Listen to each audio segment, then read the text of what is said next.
I've been asked to provide a few remarks on the state of the association.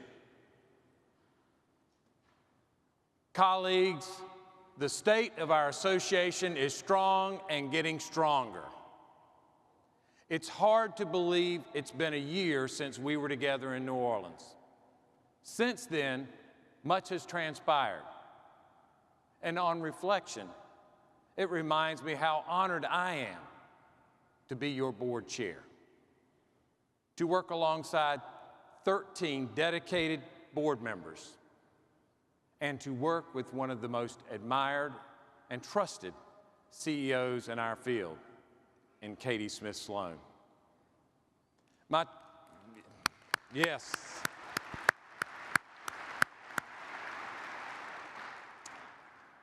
My travels over the past year have also proved personally rewarding. They brought me in contact with leading age members who are not just the voices of aging, but the arms, legs, hands, and feet as well. As you may know from last year, I have a love and personal connection to college football. And while I promised my own management team I'd lay off the football analogies this year, I'll take chair privilege and use one here. I want to say that in my rankings, leading age members are perennial top 10 favorites. Whether my travels took me to Arizona or Rhode Island, I discovered innovative, progressive providers committed to expanding their missions. This morning, I want to update you on the work of your board over these past 12 months. As your representatives, your board has been dedicated to fulfilling and growing the mission of leading age as we look to a future painted with a vastly different landscape, all the while cherishing the foundational underpinnings that make leading age so great. As part of this commitment, we launched a ground-up public policy agenda for 2019. The Public Policy Committee, led by Chair-elect Carol Silver Elliott and assisted by our wonderful leading age staff, initiated a plan for town halls at all state affiliates. As a piece of the plan, we asked each board member to volunteer and attend at least one town hall meeting. To date, 34 town hall meetings have been held with valuable input that will form the basis of the Leading Age National Advocacy Agenda for 2019. But in addition to receiving your input, I'd like to highlight how important this process was for your board members. Take, for example, Terry Cunliffe, CEO of Covenant Living, a large multi-site, multi-state organization based in the Chicagoland area. Terry volunteered to go to our Wyoming affiliate. At first, I'm sure Terry had some preconceived notions about leading age Wyoming. After all, Wyoming only has 24 members and is known for its beauty rather than its population. But after her visit, Terry will tell you that while Wyoming may be small in total membership, its members are the most passionate and committed she has ever witnessed. In fact, at one of our recent board meetings, Terry emotionally shared how she saw firsthand the challenges of rural health care, especially long-term services and supports. When I asked Terry if I could use her experience in my report today, she was most accommodating, but ended our correspondence with this: "Steve, I think about the Wyoming membership more than you know." Referring, of course, to the passionate concerns she heard from providers, perhaps in a different place than her own organization. Please understand that the board decided to use this format to not only hear your advocacy needs, but as Terry pointed out, to experience them and feel them as well. Last year, I noted that our leading age efforts would be marked by an offensive strategy, that we would execute a plan through which we'd make our voices heard. Despite the headline-grabbing stories of the day, we'd be on Capitol Hill, in state houses, and on the campaign trail to advocate for older adults. With that directive, Katie and her team immediately went to work and notched some extraordinary victories for us. The early part of this year brought substantial increases in funding for affordable housing with the 2018 federal budget. We fought and revived funding for new homes under Section 202, Housing for the Elderly, a program which had been effectively unfunded since 2010. We successfully fought for funding to preserve all existing subsidized housing for older adults, while continuing to fight to secure additional funding for new construction. Please remember, this did not happen by chance, but through a concerted effort through leading age members, staff, and allied associations. To the delight of many of our members, Leading Age was a key part of a coalition that worked successfully to repeal Medicare therapy caps in the Budget Act of 2018. Leading Age had advocated on this issue for 21 years because it was so important for us and, of course, the people we serve. These are just two of several victories on the advocacy front. But as we know all too well, much remains to be done. For example, we must continue our efforts to reform the skilled nursing survey process. We have a bill in the House and hope to get a sponsor in the Senate that could offer some relief, especially when it comes to the counterintuitive nurse aid training lockout provisions within the current system. For those wanting a sliver of hope on the regulatory side, this is a bill we can get behind. For far too long now, Congress and CMS have failed to listen. It's high time to differentiate the good performers from those that consistently underperform.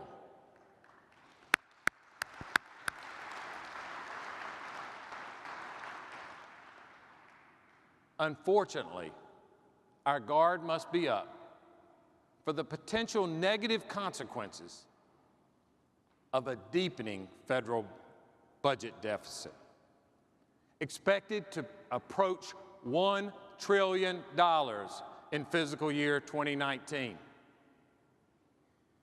This harsh reality will eventually threaten our collective reimbursement programs. But Leading Age will be there on the watch. But enough of the doldrums. Let's celebrate the great work that has been done this year, perhaps the best advocacy year in a decade for Leading Age. And let's stay ready to consistently take the game to them.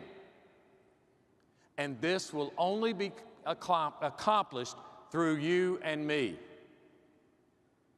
Individual, civil, political activism is of the utmost importance today. For us Leading Age members, that activism must center around aging services and other vulnerable populations. I need you to join me here. It does not matter whether you affiliate with the D's or the R's or neither. But we have a duty as aging services professionals to become active in our local political arena. Your party's candidate or incumbent needs to know you, know who you are, where you work, and most importantly, know who you represent. Take, for example, our colleague from Wisconsin, Dan Goodyear, at Christian Community Homes and Services. On a snowy day in March, Dan spent valuable time with his staff in Congressman Sean Duffy's office. Dan's work that day ultimately helped lead to Representative Duffy sponsoring the CNA lockout bill in the House. Thank you, Dan.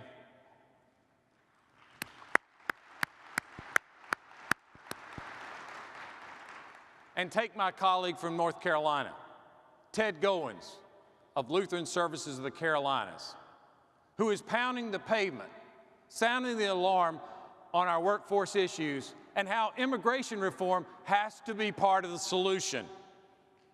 Thank you, Ted, for keeping this issue at the forefront of our legislators. Colleagues, I could go on and on, as there are countless others heeding the call to civil political activism. If you are not one of them, please join us in this most important work for leading age. Lastly, our vision at Leading Age is an America freed from ageism.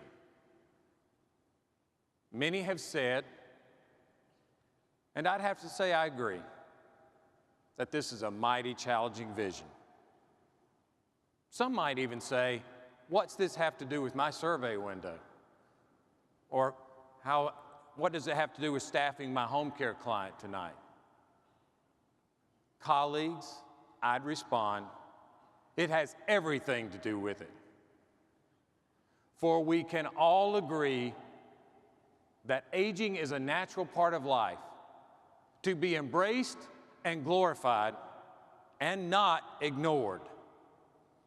Every older American deserves this country's respect, attention, and most importantly, our renewed promise. Our promise to provide for the vulnerable, defend the defenseless, and free America from aging that portrays it as a joke, a disease, or a sentence. A sentence that includes with it antiquated public policy highlighted by fragmentation and inadequate reimbursement. There are 11,000 people turning 65 and 10,000 people turning 70 every day in this country. Are we as a collective body ready to honor, serve, and support these men and women? Or are we letting the fear of failure and an ageist society weigh us down? If change is to begin with us, we must be confident about our collective ability to serve those in our care and to wake America to the realities and the responsibilities of an aging society. We must make our collective voices heard and our civil political activism count. And when it comes to serving, we must be the bastion of trust, respect, and integrity for the field of aging and vulnerable populations. Now, more than ever, we must be forward-thinking and decisive. Too often, as mission-based organizations, we get caught up in process and regulations, wasting valuable time, better spent on creating additional opportunities to serve, I'm going to twist this statistic around a little bit. You may have heard that about half of our CEOs are going to retire within the next 5 years. But there are at least half of our CEOs not planning to retire within the next 5 years. For you and all of us, have no regrets. Serve with passion. And above all, leave positive footprints. I am certain your leading age board, your CEO, and your staff are committed to the fulfillment of the leading age mission while looking forward to growth opportunities and success in the coming years. Please join us on this difficult but rewarding journey by keeping yourself and your organization ready to make a difference in 2019. Thank you very much.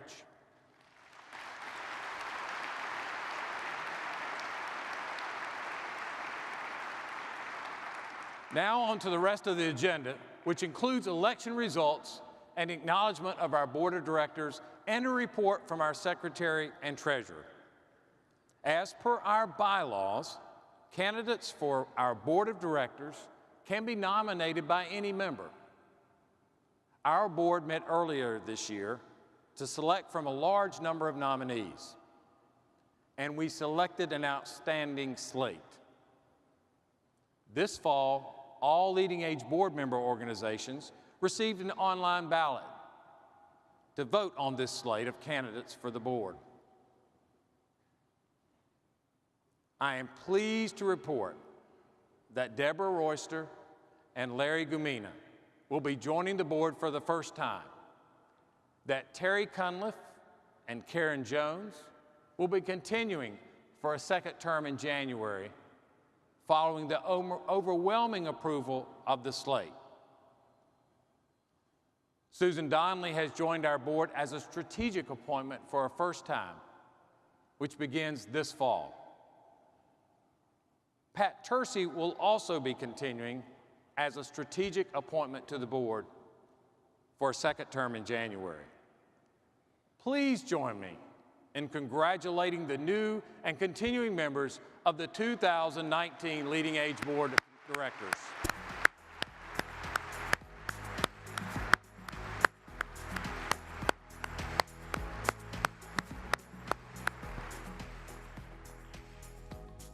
I look forward to working with these individuals in the coming year.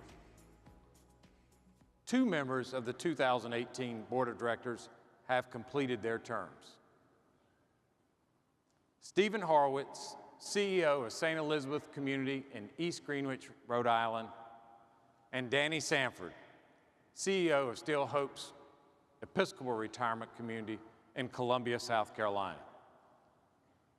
Both will be rotating off the board after serving 6 years. Danny and Steve served this board, your board, wholeheartedly during its most crucial time, the search and transition of a new leading age CEO. In addition, they were actively engaged in subsequent strategic planning discussions and decisions. Their commitment, demeanor, intellect, and collegiality will be sorely missed. Please join me in a round of applause recognizing the outstanding service of Danny and Steve.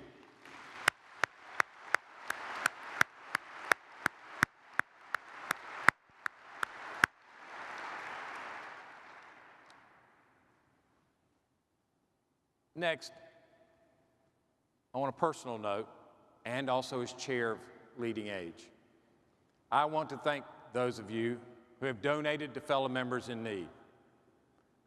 Leading Age is more than a membership association.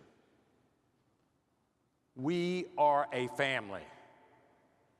Over the past year, you have demonstrated your commitment and loyalty to fellow aging services providers impacted by natural disasters, As you know, my own state was impacted with Hurricane Florence. A majority of the Southeast was affected by Hurricane Michael. The money, time, and supplies you donated have helped communities across the country rebuild and rebound. We are humbled by the generosity of those who gave and the resiliency of those communities directly impacted. To make a donation, it's not too late, to the Leading Age Disaster Fund, visit leadingage.org/donate. Now, let's proceed to the Secretary and Treasurer's report. Please welcome to the stage the 2018 Secretary of Leading Age Board of Directors, Mike Rambros.